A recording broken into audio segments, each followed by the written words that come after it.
Welcome guys GK MCQs MK channel में आपका बहुत बहुत स्वागत है। सब्सक्राइब कीजिए जीके एमसीक्यूज एमके चैनल को और पाइए रोजाना मल्टीपल चॉइस क्वेश्चन जो आपके एंट्रेंस एग्जाम और कंपटीशन एग्जाम के लिए बहुत ही ज़्यादा हेल्पफुल है। सो गाइज इस वीडियो में हम डिस्कस करने वाले फिजिक्स यानी कि हमारा जो भौतिक विज्ञान होता है उसके एमसीक्यूज जो कि आपके एग्जाम में पूछे जाते हैं। ठीक है, पिछला जो वीडियो था उसमें हम बायोलॉजी केमिस्ट्री डिस्कस कर चुके थे। तो चलिए, डिमांड थी स्टूडेंट की। पहला क्वेश्चन है कि निम्नलिखित में से कौन सबसे अधिक प्रत्यास्थ है? गीली मिट्टी, प्लास्टिक, रबड़, स्टील। वन ऑप्शन आपको चूज कर लेना है ताकि आपकी प्रैक्टिस अच्छी हो सके। अधिक प्रत्यास्थ, सो गाइस इसका राइट ऑप्शन हो जाएगा स्टील जो है सबसे अधिक प्रत्यास्थ है। ठीक है, अगला है वह कौन सा बल है जिसके कारण पिंड धरती के केंद्र की ओर खींचा चला जाता है? द्रव्यमान, आवेगी बल, गुरुत्वाकर्षण बल, संवेग बल। सो इसका राइट ऑप्शन हो जाएगा, चूज कर लिया होगा वैसे आपने, गुरुत्वाकर्षण बल। ठीक है, जिसके कारण पिंड धरती के केंद्र की ओर खींचा चला आता है और हम सब भी इसी बल के कारण धरती से बंधे हुए हैं। ठीक है, नहीं तो कब के नीचे गिर जाते हैं। पृथ्वी इस प्रकार गोल है, अगर हम यहाँ रहते तो इसलिए तो नहीं गिरते, नहीं तो इधर गिर जाते, गुरुत्वाकर्षण छोड़ दे तो इसी के कारण हम बंधे हुए हैं। ठीक है, चलते आगे को। और गाइस जिसको इंग्लिश में चाहिए ना, इंग्लिश के लिए भी हम अवेलेबल करवा रहे हैं मल्टीपल चॉइस क्वेश्चन, बट वो अलग चैनल पे जिसका नाम है जेके लॉन जॉब।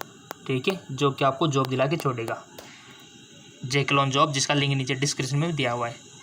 अगला है पृथ्वी के गुरुत्वाकर्षण का कितना भाग चंद्रमा के गुरुत्वाकर्षण के सबसे नज़दीक है? बहुत अच्छा क्वेश्चन।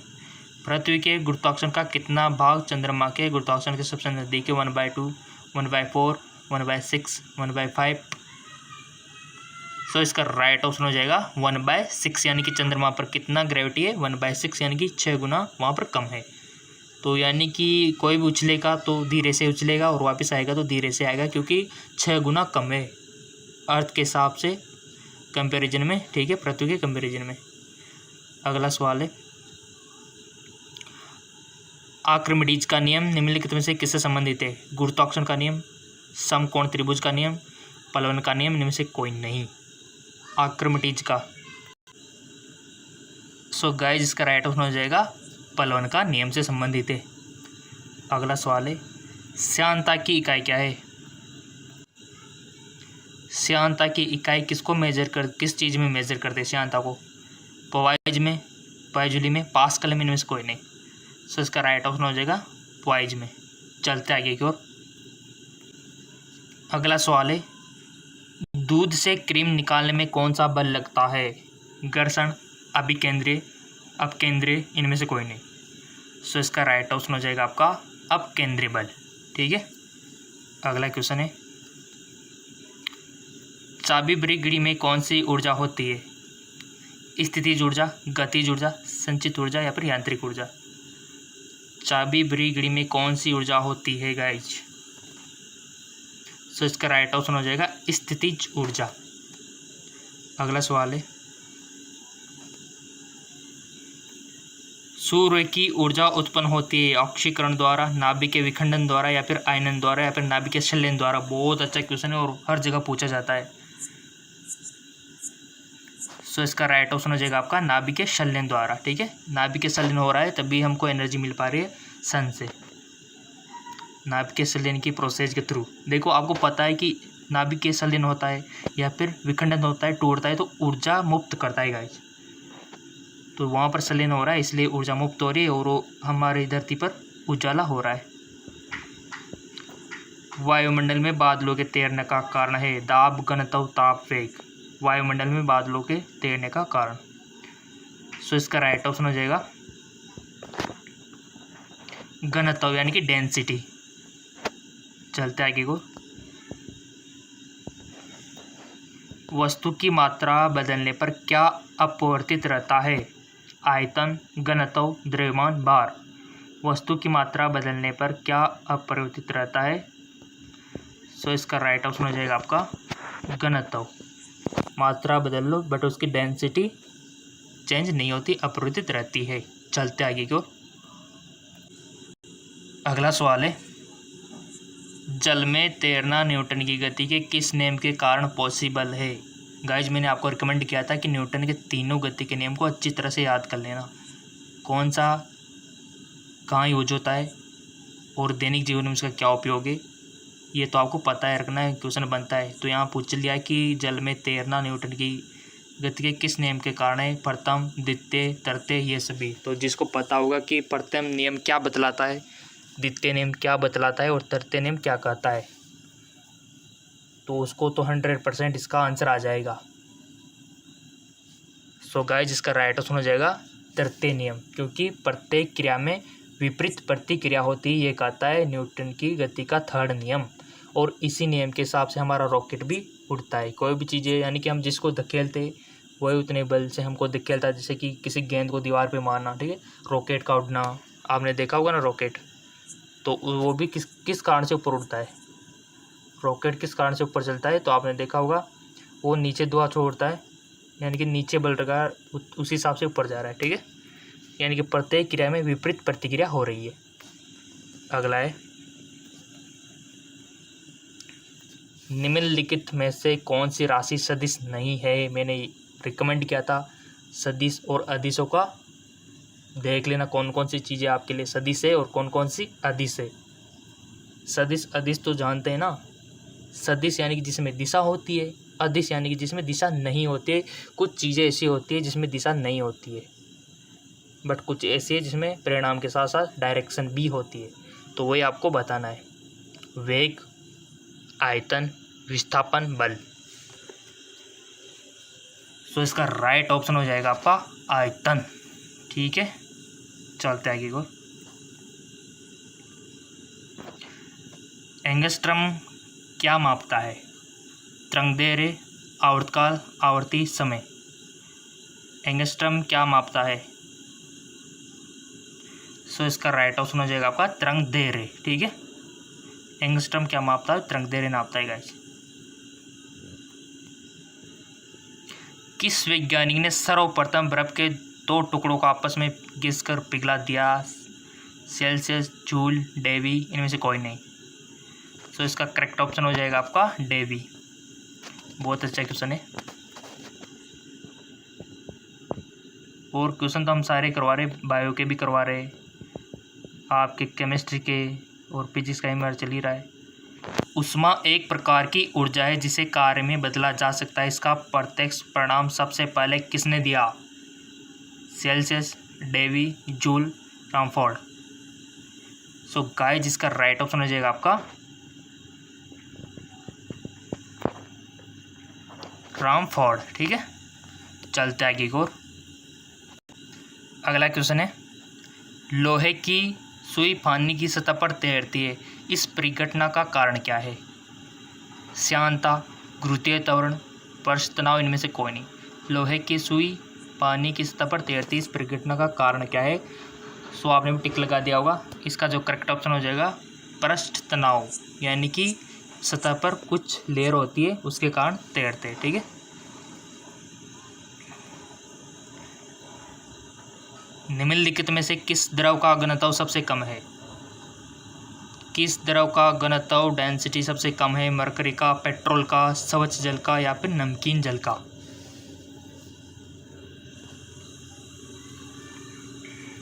सो गाइस जिसका राइट ऑप्शन हो जाएगा पेट्रोल का घनत्व सबसे कम है।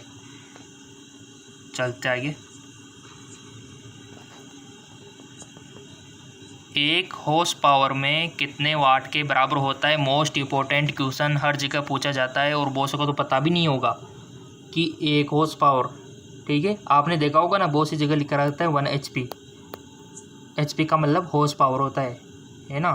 तो इसमें कितने वाट होते हैं, यानी कि कितने वाट के बराबर होता है, इनको क्या बोल सकते हैं वाट में। जिसको ये सवाल आ गया बहुत बहुत धन्यवाद, उसको वेरी वेरी गुड दूंगा मैं एक तरह से, और आ भी गया होगा बहुत सारों को। 1 HP मतलब बचपन में सबने पढ़ा होगा 746, ये तो बचपन का याद होगा सबको, 746 वाट होते हैं, ठीक है। तो इसका राइट ऑप्शन क्या हो जाएगा 746 वाट। तो इसको ऐसा ना लिख के कंपनी वाले बहुत सी चीज़ों में क्या लिख देते हैं 746 की जगह 1 HP लिख देते हैं, यानी कि सिंपल सा क्वेश्चन है कि 746 वाट की चीज़ है, ठीक है। अगर 2 HP की है तो कितना होगा उसका बताइए। तो सिंपल सी बात है, मल्टीप्लाई कर लो इसको 746 को 2 से, तो 2 HP का हिसाब आ जाएगा, ठीक है। तो ये बहुत सी जगह HP लिखा होता है ना, उसका मतलब हॉर्स पावर होता है। और आपकी ट्यूबवेल्स हो गई, इनकी क्षमता हॉर्स पावर में होती है, ठीक है ना। आपके बल्ब तो सिंपल होते हैं 100 वाट के, 50 वाट के, तो नॉर्मल है। बट जो ट्यूबवेल्स होती है, मोटर होती है, मोटर पंप होता है, ये हॉर्स पावर में दिए जाते हैं इनकी वाट, यानी कि शक्ति, ठीक है। कितना ये खर्च करते हैं पावर। चलते आगे और बर्नौली प्रमेय आधारित है ऊर्जा संरक्षण पर, संवेग संरक्षण पर, आवेग संरक्षण पर, और इनमें से कोई नहीं। सो गाइस, जिसका राइट ऑप्शन हो जाएगा आपका ऊर्जा संरक्षण पर। बर्नौली की प्रमेय ऊर्जा संरक्षण पर आधारित है। कितने अच्छे अच्छे क्वेश्चन आपको अवेलेबल करवा रहा हूँ गाइस, और ये चैनल आप सपोर्ट करते रहेंगे तो और भी अच्छे अच्छे आपको मिलते रहेंगे इसी प्रकार, और आपकी तैयारी वैसे हो जाएगी, जॉब तो आप लग ही जाओगे। बर्फ पर दाब बढ़ाने से उसका गलनांक क्या होगा? घट जाएगा, बढ़ जाएगा, शून्य हो जाएगा, अपरिवर्तित रहेगा। हर जगह काम आएंगे ये क्वेश्चन, आप ज़िंदगी में याद रखोगे, हर जगह, हर मोड़ पे आपके साथ मल्टीपल चॉइस क्वेश्चन। कोई भी एग्जाम दो, हर जगह मिलेंगे सवाल। बर्फ पर दाब बढ़ाने से उसका गलनांक क्या होगा? जिसको पता होगा बहुत बहुत धन्यवाद। पढ़ भी चुके थे हम कि दाब बढ़ाने से उसके गलनांक पर क्या इफेक्ट पड़ता है।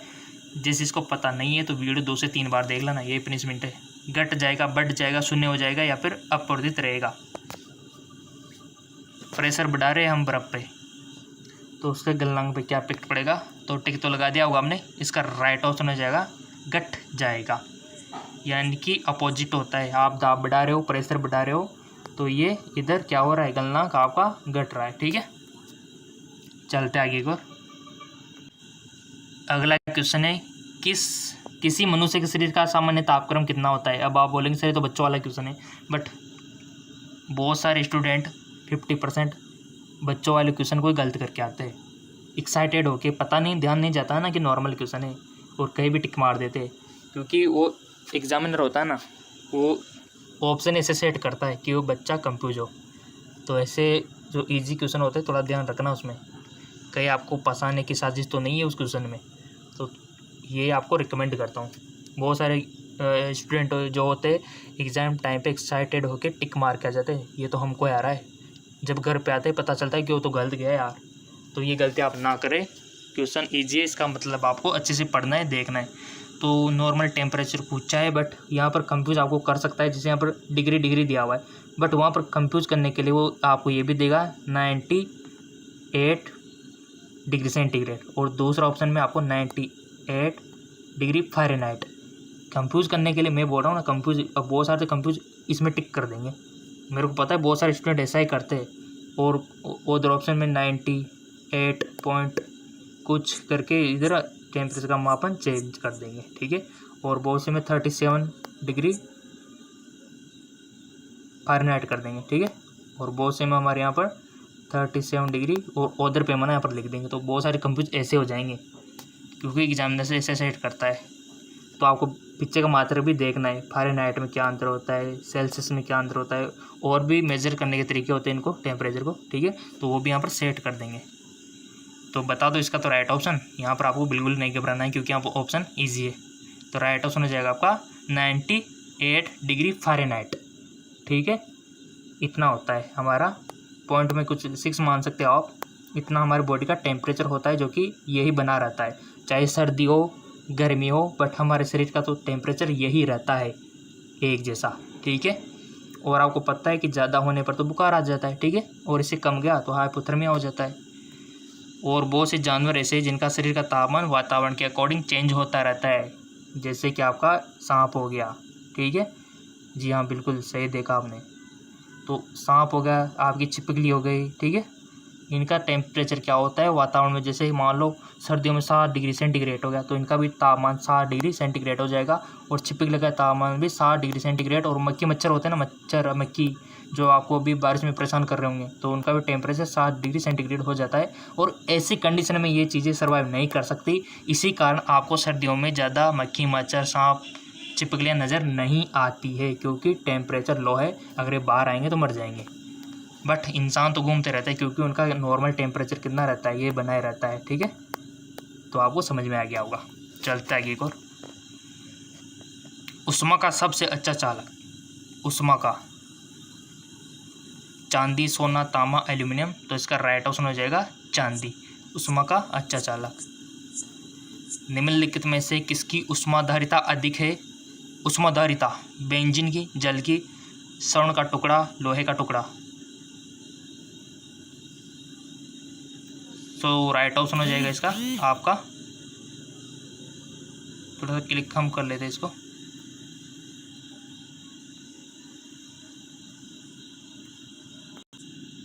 सो गाइज राइट ऑप्शन हो जाएगा आपका जल, वाटर। ठीक है, इसकी उष्माधारिता जो है ना वो अधिक होती है। चलते आगे की ओर।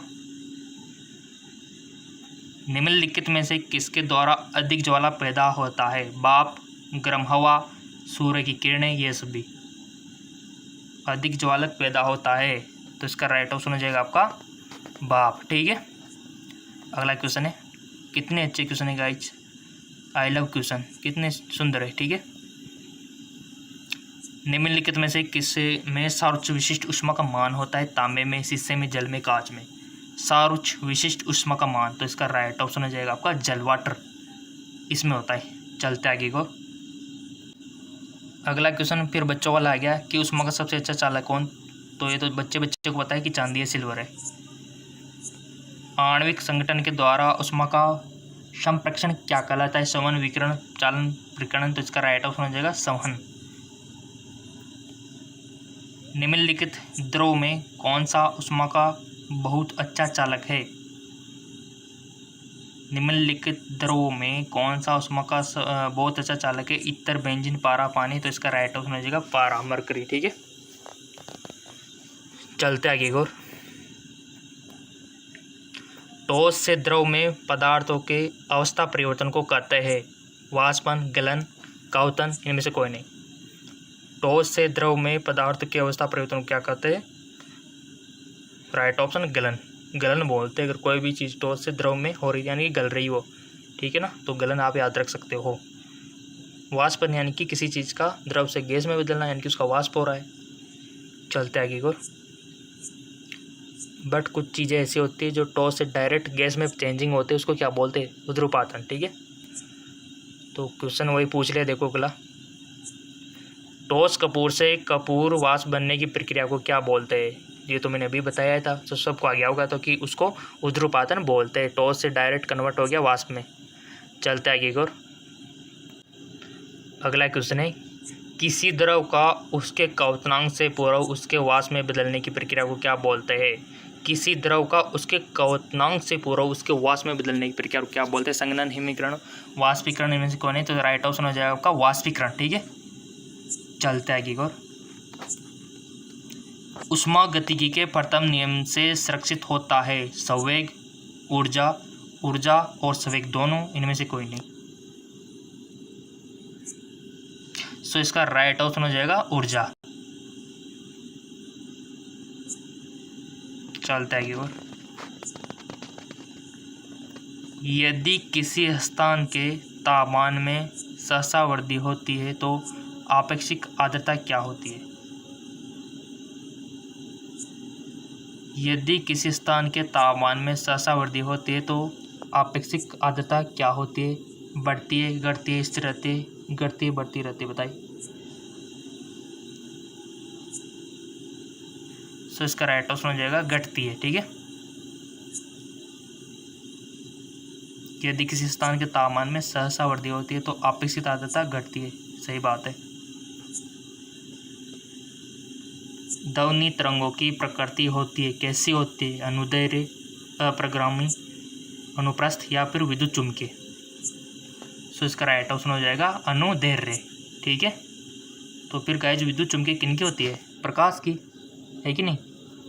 यानी कि जो निर्वात में भी गमन कर जाता है।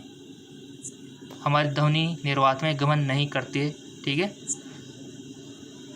तो इसके अलावा जो रेडियो तरंगे हैं उसको विद्युत चुम्बकीय, इलेक्ट्रोमैग्नेटिक बोल सकते हैं, और हमारी प्रकाश तरंगे अनुप्रस्थ होती है। ठीक है, अगला क्वेश्चन है, ध्वनि की चाल अधिकतम होती है जल में, वायु में, निर्वात में, इस्पात में। तो ध्वनि की चाल का क्रम पता होना चाहिए आपको। तो राइट ऑप्शन हो जाएगा आपका इस्पात में। क्यों होती है इस्पात में? क्योंकि जो ध्वनि का जो क्रम है ना, सबसे ज़्यादा ये टॉस में होती है गाइस, और उससे कम द्रव में, और उससे कम गैस में, ठीक है, और उससे कम निर्वात में। निर्वात में जीरो होती है, जीरो हो जाती है।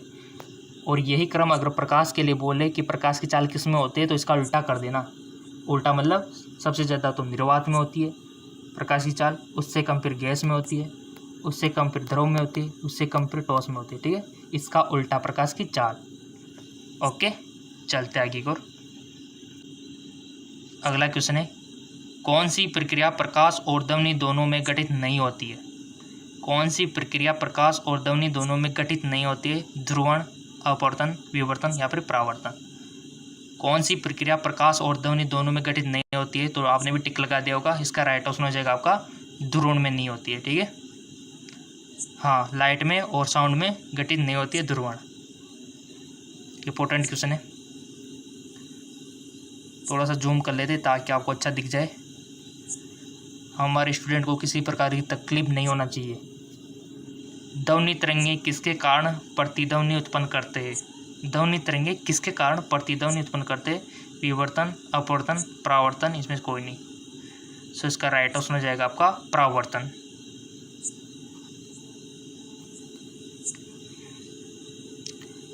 रेडियो का समसवर्ण स्टेशन उदाहरण है अनुनाद का, अपवर्तन का, व्यतिकरण का या फिर परावर्तन का।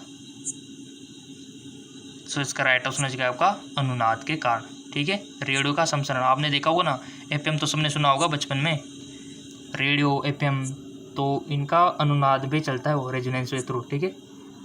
उसी के अकॉर्डिंग ही आपको, जैसे आप मैच करवाते हैं, बोलते हैं 92.7, 95, तो आप इधर से सेट करते हो वो अनुनाद, जो कि उससे मैच कर जाता है और नेटवर्क आ जाता है, ठीक है। चलते आगे को। डॉपलर प्रभाव किससे संबंधित है? मुद्रा, प्रचलन, मनोवैज्ञानिक, ध्वनि, जनसंख्या। तो इसका राइट ऑप्शन हो जाएगा ध्वनि से, ठीक है। ध्वनि से समुद्रों में पता होगा पनडुब्बियों का पता लगाने के लिए। और 120 क्वेश्चन है हमारा, कौन सी तरंगे शून्य में संचरण नहीं कर सकती? कौन सी तरंगे शून्य में संचरण नहीं कर सकती? तो इसका राइट ऑप्शन हो जाएगा ध्वनि तरंगे, ठीक है। सो ये हमारा कंप्लीट हो गया। और अधिक मल्टीपल चॉइस क्वेश्चन पाने के लिए नीचे डिस्क्रिप्शन में लिंक दिया हुआ है, और हमारा जो जेक्लोन जॉब चैनल है उसका लिंक नीचे डिस्क्रिप्शन में दिया हुआ है। सो गाइस, जेक्लोन जॉब चैनल को फॉलो कर सकते हो, लिंक नीचे डिस्क्रिप्शन में दिया हुआ है। सो गाइस, जाइए, नीचे डिस्क्रिप्शन में लिंक दिया हुआ है। मिलते हैं नेक्स्ट वीडियो में।